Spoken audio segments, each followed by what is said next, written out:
Buenas, hoy nos toca hablar un poco sobre lo que son las escuelas económicas y la relación que tienen con Latinoamérica. Pero primero, antes que todo, tenemos que definir un poco lo que entendemos por economía. Hay que sacarnos un poco la idea que tenemos de que la economía son únicamente números y fórmulas, sino que es en realidad una ciencia social que se encarga de analizar lo que son los bolsillos de las personas, de las familias, y también analiza lo que es la economía a nivel macro, o sea, la economía de las ciudades, las naciones, como también la economía a nivel global. Para esto tenemos que tener en cuenta que existe algo que denominamos como escuelas o corrientes económicas. Cuando decimos escuelas o corrientes económicas puede sonar algo raro, pero lo que nos hablan las escuelas económicas son de diferentes visiones sobre cómo regular la economía. Si hacemos una pequeña línea del tiempo, vamos a ver que desde el descubrimiento de América hasta fines del siglo XVIII encontramos algo que conocemos como el mercantilismo. El mercantilismo nos propone que la economía se encarga a través del Estado de regularla. O sea, la economía se regula a través del Estado. El Estado lo que hace es extraer materia prima y también explotar todo suelo que entre en su alcance a la par de producir, pero siempre con intenciones mercantilistas. ¿Esto qué quiere decir? Que el Estado, digamos por ejemplo España, va a extraer materias primas de América a un bajo costo, va a producir bienes y a la par va a generar servicios consecuencia de la producción de estos bienes. Pero este comercio va a ser siempre regulado por el Estado. El Estado es el que determina los precios, determina quién se encarga de realizar tal o cual producción. O sea, el Estado regula el mercado. Vamos a ver que a fines de 1700, más específicamente en 1776, un economista, Adam Smith, elabora un libro que se llama La riqueza de las naciones. Con este libro nos plantea una nueva idea que la llamamos de liberalismo.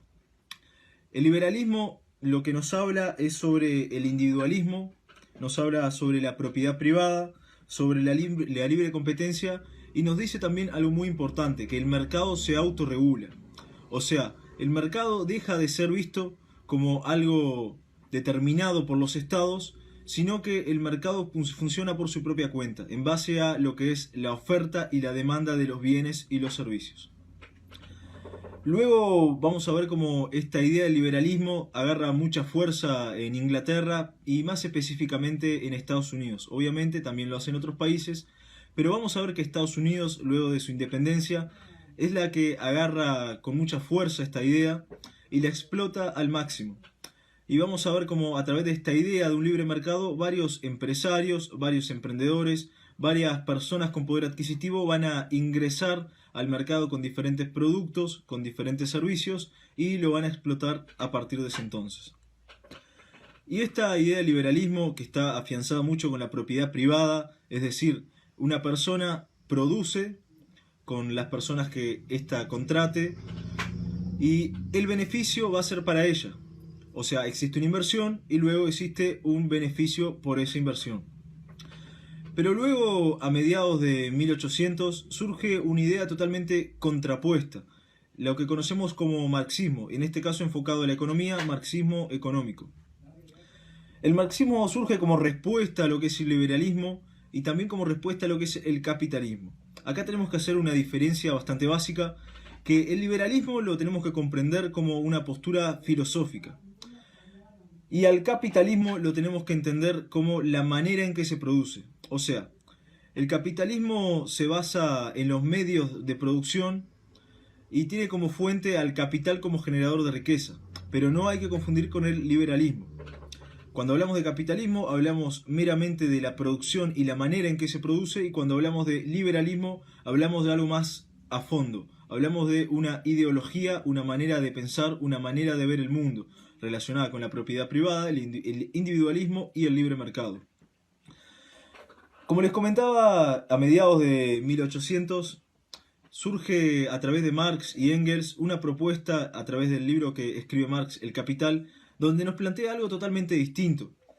¿Esto qué pasa? Esto surge a consecuencia de que el liberalismo en muchos casos termina beneficiando a las personas que tienen recursos para acceder al mercado.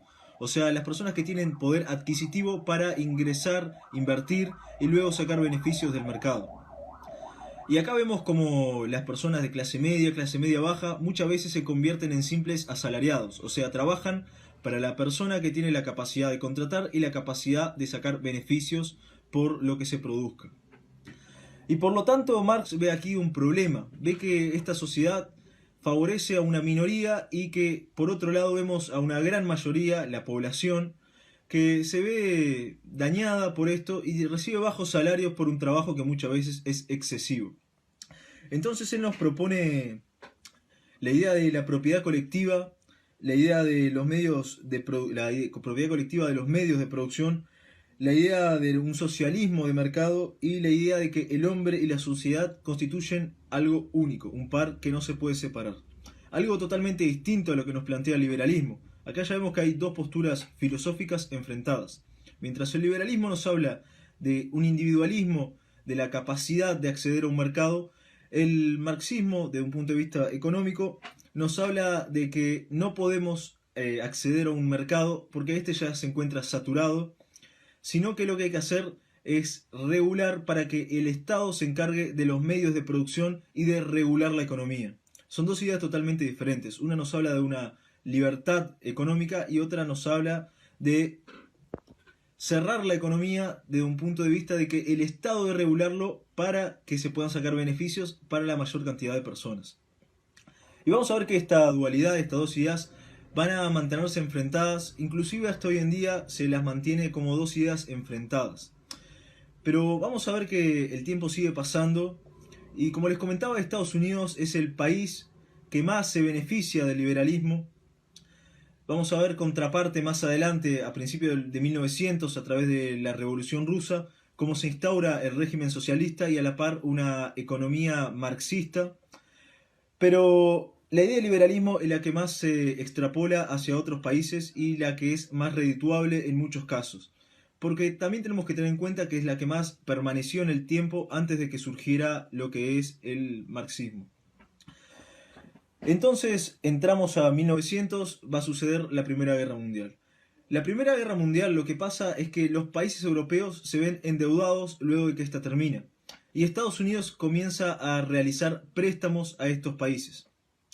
Y entonces comienza a haber beneficios económicos. Los países están endeudados, tienen que pagarle a Estados Unidos, que les da un préstamo para poder recuperar sus economías.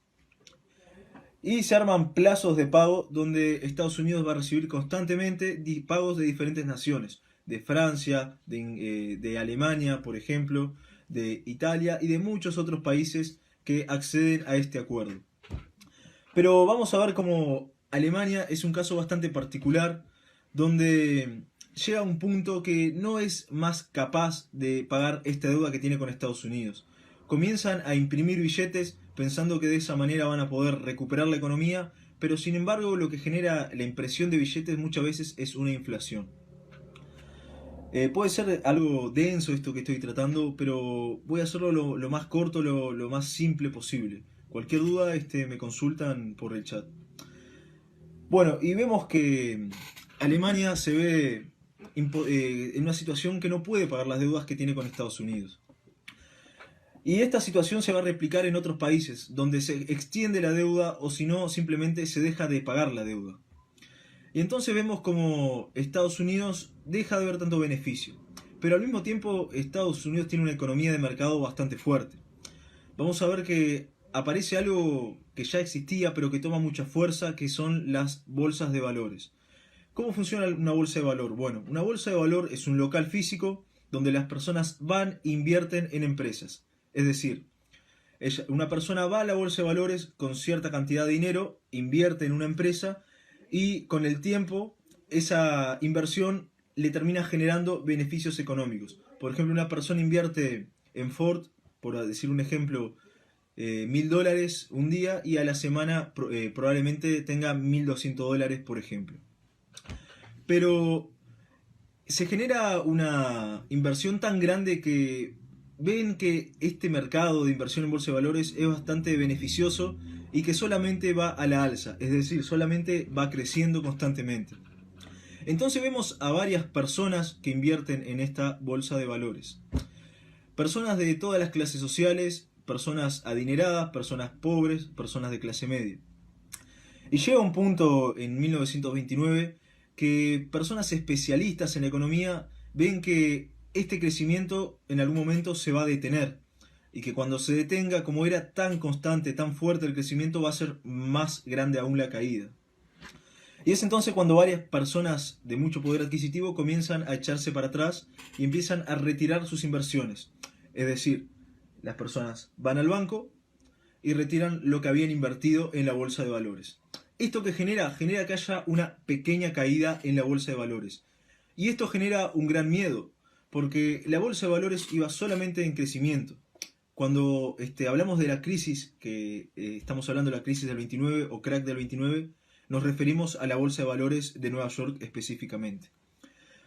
Entonces va en caída la bolsa de valores y las personas lo que hacen es retirar sus inversiones. Y esto se comienza a generar que más personas vayan retirando más dinero, lo cual como consecuencia genera que las empresas y la bolsa de valores continúe en una caída libre. Y llega un punto que ya no se puede sostener la economía debido a tan gran caída que recibió la bolsa de valores de Nueva York. Y es entonces cuando en 1929 se da el crack del 29, el crack de la bolsa de valores, y comienza una crisis, una recesión económica en Estados Unidos. Y esta crisis afecta a todo el mundo, porque todo el mundo era dependiente de la economía de Estados Unidos, todo el mundo era dependiente del dólar, que también se devalúa con esta crisis. Por lo tanto, vamos a ver que esto se replica en los países europeos, en Latinoamérica, como también en el resto del mundo. Entonces aparece un economista llamado Keynes. Keynes lo que propone a Roosevelt, el presidente de Estados Unidos, luego de ya varios años de recesión económica, es que la economía se puede autorregular, el mercado se puede autorregular, pero llega a un punto que es necesario que el Estado intervenga. Es decir, que el Estado genere puestos de trabajo, que genere posibilidades de inversiones, que genere salud pública, que genere educación pública. Tenemos que tener en cuenta que el liberalismo lo que nos propone es que el Estado sea lo más pequeño posible. Es decir, el mercado se autorregula y el Estado lo único que hace es tener un control mínimo, no sobre el mercado, sino sobre la sociedad y lo que es la nación en sí. Pero en la economía el liberalismo se limita a no intervenir. Ya Keynes, con su propuesta que la conoceremos después como keynesianismo, dice que no, que el mercado no se va a autorregular constantemente, sino que el Estado tiene que intervenir y generar los puestos de trabajo para poder recuperar la economía. Este modelo keynesiano se aplica en Estados Unidos y en realidad sí funciona y tiene un éxito que genera que la economía de Estados Unidos se recupere. Y es tal éxito que tiene el modelo keynesiano que se replica en países de tercer mundo y también en países de tercer mundo con una economía algo inestable. Este modelo se va a replicar en nuestro país, en Uruguay, y en muchos, si no en todos los países de América y Latinoamérica. Con keynesianismo vamos a entender la idea que se tiene de que existe una salud que es pública, que es pagada por el Estado, una educación que es pública, pagada por el Estado, y también hay varias entidades que son públicas, como por ejemplo un Ministerio de Trabajo, y también muchas otras entidades que son reguladas por el Estado. No olvidemos obviamente que este dinero se paga con lo que se le extrae a los contribuyentes a través de los impuestos. Pero a fin de cuentas es el Estado quien regula este dinero para redistribuirlo. Y vemos como el modelo keynesiano continúa creciendo y continúa extrapolándose a otros países, pero llega un punto que termina generando que este crecimiento del modelo keynesiano se detenga, por lo menos en lo que es Estados Unidos. Porque vemos que existen críticas y vemos como el modelo keynesiano genera ciertas insatisfacciones en grupos más conservadores de lo que es Estados Unidos. Entonces se plantea algo como lo que conocemos como el neoliberalismo. El neoliberalismo lo que propone es retomar a la tradición liberal de la economía y proponer que el Estado no regule la economía, sino que volvamos al modelo más firme, según los neoliberales, al modelo que consideran más estable, que es el de que el mercado se autorregule. Y vamos a ver cómo esta idea de liberalismo, esta idea de keynesianismo, no debemos confundirla con lo que es el marxismo económico. El keynesianismo y el liberalismo no tienen nada que ver con el marxismo económico. Pero les comentaba, vamos a ver cómo en Latinoamérica esto se replica. Porque ¿qué pasa en Latinoamérica? En Latinoamérica existe lo que conocemos como las oligarquías. ¿Qué son las oligarquías? Las oligarquías es un pequeño grupo de personas que tiene poder adquisitivo, es decir, que tiene dinero y que también tiene propiedades de grandes extensiones, es decir, tienen muchas tierras. Esta oligarquía es la que regula, por así decirlo, la economía, y vemos cómo esto genera de que se extienda a mayor escala lo que es la pobreza en las clases bajas y también termina afectando a las clases medias.